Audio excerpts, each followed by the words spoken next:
सभी में उपस्थित परम तत्व परम पिता परमात्मा को नमन। इस वीडियो में मैं हठ योग सिद्धि के लक्षणों के ऊपर चर्चा करूंगा जो शास्त्रों में बताए गए हैं। हठ योग प्रदीपिका में हठ सिद्धि के लक्षणों की बात की गई है। हठ सिद्धि के लक्षण क्या हैं जिनके होने पर हम कह सकें कि ये व्यक्ति हठ योग साधना सिद्ध है। वो लक्षण, उन्हीं को हम हठ सिद्धि के लक्षण कहते हैं। या दूसरे शब्दों में हम कह सकते हैं कि हठ योग साधना सिद्ध हो जाने पर साधक में कौन कौन से लक्षण दिखाई देने लगते हैं, उसी को हठ सिद्धि के लक्षण कहा जाता है। इनकी चर्चा करते हुए हठ योग प्रदीपिका में कहा है, वपु कृशत्वम वदने प्रसन्नता नाद स्फुटत्वम नयने सुनिर्मले अरोगता बिंदुजयो अग्निदीपनम नाड़ी विशुद्धिर हठ योग लक्षणम। पहला लक्षण क्या बताया है? वपु कृशत्वम, अर्थात जो वो कहते हैं शरीर कृशकाय हो जाता है। यहाँ कृशकाय का जो तात्पर्य है वो कमजोर शरीर से नहीं है कि बीमारी में आपका शरीर कमजोर हो गया, दुबले पतले हो गए और आपको कह दिया गया हठ योग सिद्ध पुरुष है। नहीं, उसके शरीर हल्का हो गया है। जो शरीर की स्थूलता थी वो दूर हो गई है, इसलिए शरीर हल्का हो गया है, कृशकाय दिखाई देने लगा है, दुबला पतला दिखाई देने लगा है। क्यों? क्योंकि जिस शरीर में स्थूलता होती है वो तमोगुण की वृद्धि के कारण होती है। चर्बी बढ़ जाती है, वात पित्त कफ आदि दोष कुपित होते हैं, उनके कारण शरीर स्थूल हो जाता है। लेकिन हठयोग साधना करते समय साधक ने सटकर्मों का अभ्यास किया है, जिससे उसके जो त्रिदोष हैं वो सम अवस्था में आ गए हैं। उसके शरीर की अतिरिक्त चर्बी दूर हो गई है। उसने आसनों का अभ्यास किया है, उसने प्राणायाम का अभ्यास किया, तो प्राणायाम से शरीर में लघुता आ गई है। जो घेरण ऋषि कहते हैं प्राणायाम लाघवम च, जो स्वात्माराम कहते हैं कि आसन के अभ्यास से स्थैर्य, आरोग्य और लघुता प्राप्त होती है। तो सारी चीजों का अभ्यास करने के कारण जो स्थूलता थी शरीर की वो नष्ट हो गई और शरीर हल्का हो गया है। और मैं अपने अनुभव से भी और दूसरों के साथ में मैंने अनुभव जो चर्चा की उनके अनुभवों की, ये आपके शरीर का ही हल्कापन नहीं होता, शरीर ही कृशकाय नहीं होता। शरीर और मन दोनों एक सिक्के के दो पहलू हैं। यदि सत्कर्मों से शरीर की शुद्धि होती है, तो यदि आप एकाग्रता से सत्कर्मों का अभ्यास करते हैं तो आपके चित्त की भी शुद्धि होती है, आपके मन की भी शुद्धि होती है। दोनों में हल्कापन आ जाता है, बुद्धि में भी हल्कापन आ जाता है, अर्थात सतगुण बढ़ जाता है। शरीर में तमोगुण और रजोगुण की न्यूनता हो गई है और सतगुण बढ़ गया है, और सतगुण का जो स्वभाव है वो हल्कापन है। जहां सतगुण होगा वहीं हल्कापन होगा, शरीर में भारीपन नहीं रहता। आपने देखा है कि आप रात्रि में विश्राम करके उठते हैं और कहते हैं शरीर भारी भारी सा लग रहा है, क्योंकि शरीर में भी मल है। लेकिन जैसे ही मलों का निष्कासन होता है शरीर में स्फूर्ति आ जाती है, हल्कापन आ जाता है। यहाँ उसी से तात्पर्य है, अर्थात उसका शरीर हल्का हो जाता है। वदने प्रसन्नता, वदन कहते हैं मुख को, चित्त पर सदैव प्रसन्नता विराजमान रहती है। हमारा जो चेहरा होता है, हमारा जो मुख होता है, वो हमारे भावों को प्रदर्शित करता है। अब उसने प्रत्याहार का पालन किया है, अब उसने यम नियम का पालन किया है, उसने मैत्री करुणा मुदिता आदि जो भावना चतुष्टय हैं उनका पालन किया है। एक योगी जब एक ही मार्ग को पकड़ लेता है, आप ये ना कहें कि भाई ये योग सूत्र की बातें हैं, क्योंकि योग सूत्र का ही विकास है एक प्रकार से। यदि आप चिंतन करके देखेंगे हठ योग भी, जब हम किसी एक मार्ग को दृढ़ता के साथ पकड़ लेते हैं तो फिर सारे मार्ग वहां समाहित होते चले जाते हैं। अब उसके अंदर न किसी के प्रति राग है, न किसी के प्रति द्वेष है, न घृणा है, न काम है, न क्रोध है। तो सदैव एक आनंद में रमण करता रहता है, और उस आनंद के रमण करने के कारण उसके चेहरे पर सदैव प्रसन्नता विराजमान रहती है। शरीर भी निर्मल हो गया है, चित्त भी निर्मल हो गया है। तो उस चित्त की निर्मलता के कारण निरंतर चेहरा प्रसन्नता से युक्त रहता है। इसीलिए कहा कि वदने प्रसन्नता, उसके चेहरे पर सदैव प्रसन्नता बनी रहती है। क्योंकि जो क्रोध में होगा, जो द्वेष में होगा, जो लोभ या मोह में होगा, जो राग में होगा, उसी के चेहरे के ऊपर तो मलिनता आएगी, या चिंता के या क्रोध के आदि भाव आएंगे। लेकिन जो सदैव आनंद में रमण करता रहता है, उसके चेहरे पर तो सदैव प्रसन्नता ही विराजमान रहती है। नाद स्फुटत्वम, अगला जो लक्षण बताया है, नाद कहते हैं शब्द को, और ये शब्द दो प्रकार के होते हैं, लौकिक और अलौकिक, जिन्हें आहत नाद और अनाहत नाद कहा जाता है। आहत नाद लौकिक नाद है जो दो या दो से अधिक पदार्थों के टकराहट से पैदा होते हैं। जैसे मेरे स्वर यंत्र के साथ में वायु का टकराहट हो रही है, जो शब्दों की उत्पत्ति हो रही है, मैं अभी ताली बजाऊं तो ये दो आपस में टकराई हाथ हथेलियां, तो एक ध्वनि पैदा हुई। लेकिन कुछ अलौकिक ध्वनियां हैं जो अपने आप निरंतर होती रहती हैं, अभी हमें उनका जो ध्वनि है वो सुनाई नहीं देती। उस ध्वनि का सुनाई देना ही नाद का स्फुरन कहा जाता है। और वो क्यों? क्योंकि हमारे चित्त में अभी बहुत से विचार हैं, बहुत सा कोलाहल चल रहा है। आपने देखा होगा, मोटा सा उदाहरण है हमारे सामने, कि दिन में हम यहाँ बैठे हैं, मान लिया एक फरलांग पर यहाँ से ट्रेन गुजरती है, हजारों ट्रेनें दिन में जाती हैं, लेकिन हमें कोई आवाज सुनाई नहीं देती। लेकिन रात्रि में जब बाहर शांति होती है, कोलाहल शांत हो जाता है, तो तब मीलों दूर भी ट्रेन की लाइन होने पर हमें ट्रेन की आवाज ऐसी दिखाई देती है जैसे हमारी चारपाई के बराबर से ट्रेन जा रही है, गड़गड़ाहट होती है बहुत तीव्रता के साथ में। क्यों? क्योंकि बाहर शांति हो गई है। उसी प्रकार अभी चित्त में अशांति है, कोलाहल है, अनेकों प्रकार के विचार हैं, तो इसलिए साधक को ये अलौकिक नाद सुनाई नहीं देते। लेकिन जैसे जैसे उसका साधना के माध्यम से चित्त शांत होता चला जाता है, तो धीरे धीरे उसके चित्त में नाद का स्फुरन होने लगता है, अलौकिक नाद। और सबसे पहला नाद तो ध्वनि ओम की बताई है कि सदैव इस ब्रह्मांड में ओंकार की ध्वनि होती रहती है। बहुत से पेपर भी आपने भी सुने होंगे कि नासा वालों ने उसको ध्वनि को पकड़ा है, सूर्य में ओम की ध्वनि हो रही है। इस प्रकार की और बहुत सी ध्वनियां हैं। आप नाद योग में उनकी चर्चा जब मैं करूंगा तो मैं या तो आपको बताऊंगा या कहीं और आप पढ़ेंगे, तो नाद योग में कौन कौन सी ध्वनि का साधक के चित्त में स्फुरन होता है वो सारा वहां पर बताया गया है। जिस व्यक्ति की साधना सिद्ध हो जाती है उसको ये ध्वनियां सुनाई देने लगती हैं, उसी को नाद स्फुरन कहा गया है। फिर कहा नयने सुनिर्मले, जैसा मैंने बताया था कि चेहरा आपके भावों को प्रदर्शित करता है, तो आंखें तो उससे भी अधिक आपके भावों को प्रदर्शित करती है। जैसे ही किसी भाव के कारण परिवर्तन आता है तो सबसे पहले आपकी आंखों में परिवर्तन हो जाता है, या तो वो फैल जाएंगी, सिकुड़ जाएंगी, या किसी दूसरी भाव भंगिमा उनकी बन जाती है। जो जितना सेंसिटिव होता है वो उतना इन भावों को पकड़ता है। आपने देखा होगा एक बच्चे की ओर को आप थोड़ा आंखें बड़ी करके फैला के देखिए तो भयभीत हो जाता है, क्रोध के भाव उसको उसमें दिखाई देते हैं। लेकिन वैसे ही जैसे आपकी थोड़ी सी आंखें सिकुड़ जाएं, बच्चे को प्यार से देखें, तो बच्चा आपकी ओर देखकर मुस्कुराने लगता है, आपकी ओर आने लगता है, क्योंकि आपकी आंखें आपकी बात कह रही हैं। आपने मुख से कोई नहीं कुछ नहीं बोला, आंखें हमारी भावों को प्रदर्शित करती हैं। अब उसके निर्मल क्यों हो गई आंखें? शारीरिक रूप से भी यदि देखें, हम फिजिकली रूप से भी, उसने नेति का अभ्यास किया है, उसने कपालभाति का अभ्यास किया है, उसने अनुलोम विलोम का अभ्यास किया है, नाड़ी शोधन का अभ्यास किया है। इन सबके अभ्यास से उसकी आंखों में किसी प्रकार का भी कोई रोग नहीं रहा।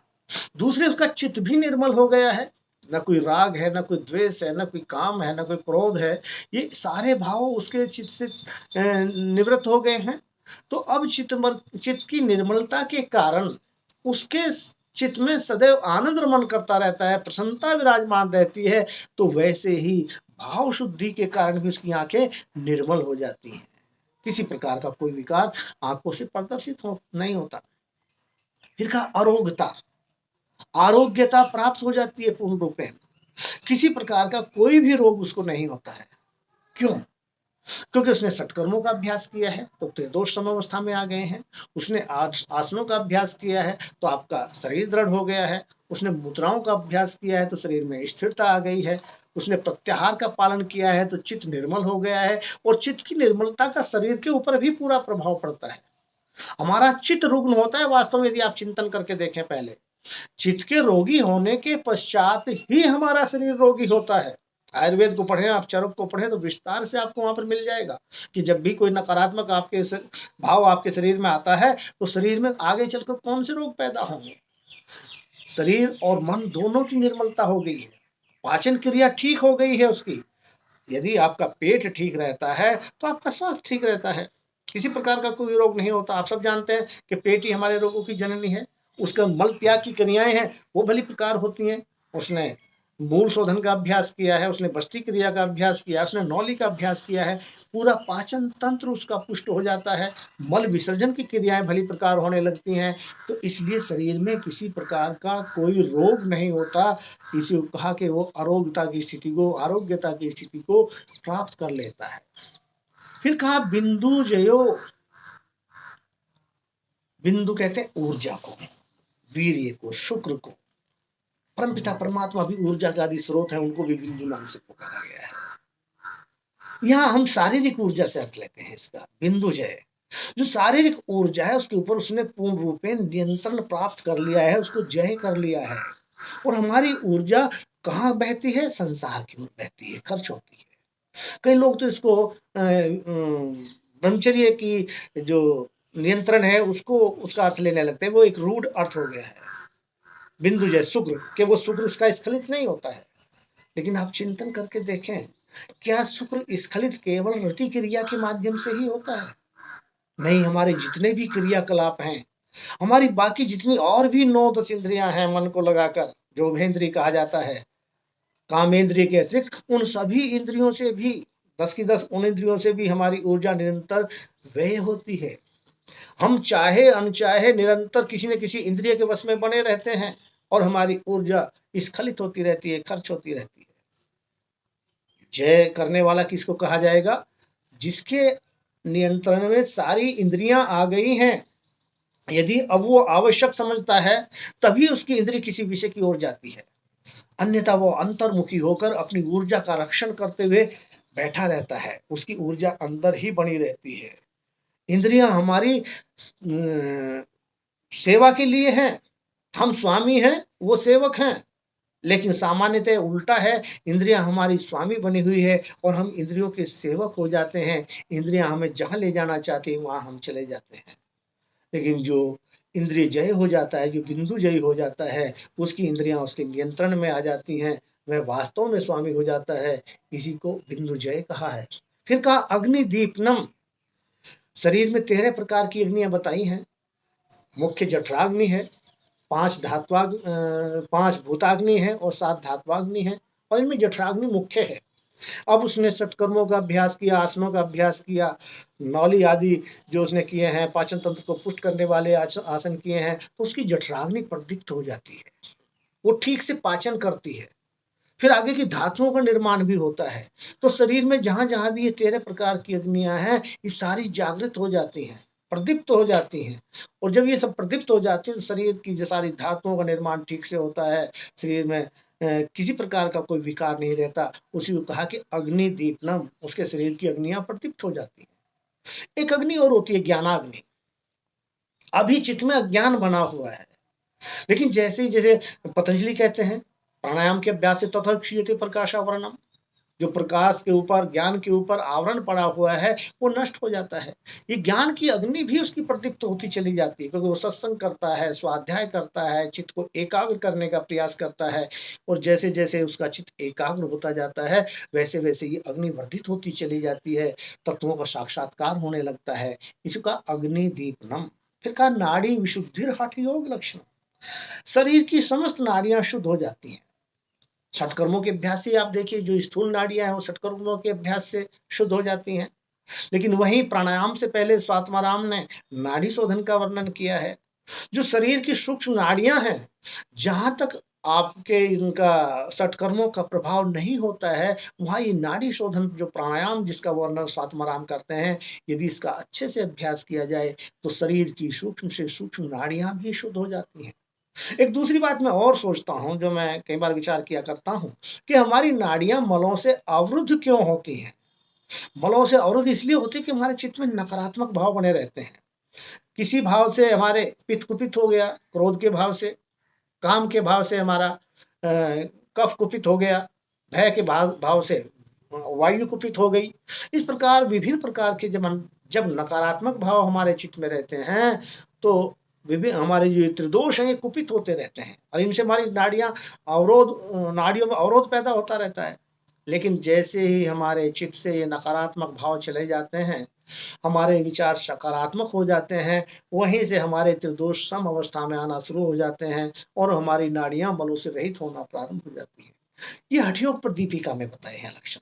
लेकिन श्वेताश्वतर उपनिषद में देखें तो उसमें तो इससे यहाँ तो ये योग सिद्धि के पश्चात बताए हैं लक्षण कि योग सिद्ध हो जाएगा व्यक्ति तब ये लक्षण शरीर में प्रकट होते हैं। लेकिन श्वेताश्वतर उपनिषद कहती है कि यदि योग की पहली सीढ़ी भी आपने पार कर ली तो ये सारे लक्षण आपके शरीर में प्रकट हो जाते हैं, आपके चित्त में प्रकट हो जाते हैं। वो कहते हैं लघुत्वम आरोग्यम अलोलुपत्वम वन प्रसादम सर्वश्रोष्ठम च गंध शुभो मूत्र पुरुष अल्पम योग प्रवृत्तिम प्रथमाम वदंती। अर्थात योग की प्रथम स्थिति प्राप्त कर लेने पर ही लघुत्वम शरीर हल्का हो जाता है, जिसकी चर्चा मैंने भी की थी। आरोग्यम उसकी भी चर्चा मैं कर चुका हूं, आरोग्य क्यों प्राप्त होता है। लघुत्वम आरोग्यम अलोलुपत्वम चंचलता मन की नष्ट हो जाती है क्योंकि उसने प्रत्याहार का पालन किया है। जब हम विषयों की ओर गमन करते हैं हमारा चित्त, तभी हमारे चित्त में चंचलता आती है। लेकिन जैसे ही साधक विषयों से हटाकर मन को अंतर्मुखी करता है, जो पतंजलि प्रत्याहार में चर्चा करते हैं जिसकी, तो हमारा चित्त एकाग्र होने लगता है, शांत होने लगता है। प्राणायाम का अभ्यास करता है, हठयोगी बता रहे हैं चले वाते चलम चित्तम निश्चले निश्चलम भवेत। अर्थात जब तक ये वायु अंदर बाहर हो रहा है चित्त भी चंचल है, और जैसे ही वायु को स्थिर कर लेता है साधक प्राणायाम के माध्यम से, तो चित्त की जो चंचलता है, अलोलुपता है, वो नष्ट हो जाती है। वर्ण प्रसादम, रंग कांतियुक्त हो जाता है। ऐसा नहीं कि जो काले रंग का है वो एकदम से गोरा हो जाए, नहीं, उसका जो श्याम वर्ण है वो भी कांति युक्त चमक युक्त हो जाएगा। कि त्वचा से वही बाहर झलकता है जो हमारे शरीर के अंदर होता है। उस योग साधना के माध्यम से उसके शरीर में किसी प्रकार का कोई मल शेष नहीं रहा, सारे मल निष्कासित हो गए हैं। अब त्वचा से अंदर जो रक्त है वो प्योर रक्त है, वही बाहर झलकता है, वही धातुएं बाहर झलकती हैं, तो उस रंग में चमक आ जाती है, कांतियुक्त हो जाता है। स्वर श्रोष्ठम च, उसकी आवाज मधुर हो जाती है। हमारी जैसे प्रकृति होती है उसका हमारी आवाज के ऊपर भी प्रभाव पड़ता है। कफ प्रवृत्ति वाले हैं, वात प्रकृति वाले हैं, उनकी आवाज थोड़ा कर्कश होती है। जैसे मेरे आवाज भी, मैं कफ प्रधान शरीर है तो आवाज थोड़ा उतनी मधुर नहीं है। सॉरी। लेकिन जब साधक षटकर्मों का अभ्यास करता है, भ्रामरी आदि प्राणायाम का अभ्यास करता है, उज्जाई प्राणायाम का अभ्यास करता है जिससे स्वर यंत्र आपके ठीक हो जाते हैं, उद्गीत प्राणायाम का अभ्यास करता है, ओम का दीर्घ उच्चारण, तो उससे आपकी जो आवाज है वो मधुर हो जाती है। साथ ही फिर भी मैं कहूंगा कि मानसिक है सारा का सारा योग। मन में यदि कोई कलुषता है तो वाणी पर भी उसका प्रभाव पड़ता है। आप देखते हैं क्रोध में आपकी वाणी कैसी हो जाती है, भय में आपकी वाणी कैसी हो जाती है, लेकिन प्रेम में आपकी वाणी कैसी होती है। कहते ना बहुत मीठा बोल रहा है आज तो। प्रेम, जैसे ही आपके मन में प्रेम उत्पन्न होता है, आनंद उत्पन्न होता है, तो वाणी में भी मधुरता आ जाती है। गंध है सुबह, शरीर से एक दिव्य गंध आने लगती है। हम बाहर की गंधों के पीछे भागते रहते हैं, क्योंकि शरीर के अंदर यदि मल है तभी तो दुर्गंध आएगी शरीर से। ऐसे संतों को मैंने देखा है कि वो न कोई साबुन का प्रयोग करते हैं, न किसी बाहरी सुगंध का प्रयोग करते हैं, लेकिन शरीर से एक गंध आने लगती है अच्छी। उनके पसीने से भी दुर्गंध नहीं आती, क्योंकि ना अंदर कोई वैचारिक प्रदूषण है, न कोई शारीरिक प्रदूषण है, तो अब शरीर से दुर्गंध आने का तो मतलब है ही नहीं। फिर तो शरीर से दिव्य दिव्य प्रकार की गंध आने लगती है। मूत्र पुरुष अल्पम, मल मूत्र की कमी हो जाती है। क्यों? कि तू मिताहारी है, पहले मिताहार का पालन करना बताया है योग में। दूसरे, जितना खाता है उसका पूरा पाचन हो जाता है। जैसे एक गन्ना यदि आप स्थूल रूप में दांतों से चूसे तो बहुत से छिलके हो जाते हैं। उसी गन्ने को यदि एक रस बेचने वाला अपने बेलन से निकालता है तो बहुत थोड़ी खोई होती है। उसी को कोल्हू में ले जाए तो और थोड़ी खोई होगी, क्रेशर के बेलन में जाए तो और थोड़ी होगी, और यदि वो शुगर फैक्ट्री के किसी बेलन से एक गन्ना निकाल दिया जाए तो वो उड़ जाएगी, कोई बचेगी नहीं, क्योंकि सारा रस उसने उसका खींच लिया, एब्जॉर्ब कर लिया। इसी प्रकार साधक का जो शरीर है वो सारे पाचन के माध्यम से सारे भोजन से सारे रस को ग्रहण कर लेता है, और वो मल मूत्र के रूप में बहुत थोड़ा सा अपशिष्ट बचता है। इसलिए साधक के शरीर में मल मूत्र की कमी हो जाती है। और ये लक्षण बताया श्वेताश्वतर उपनिषद ने केवल योग की प्रथम स्थिति को प्राप्त कर लेने पर। अब आप कहेंगे कि योग सिद्ध होने पर श्वेताश्वतर उपनिषद क्या कहती है, तो वो कहती है न तस्य रोगो न जरा न मृत्यु प्राप्त योगाग्नि मयम शरीरम।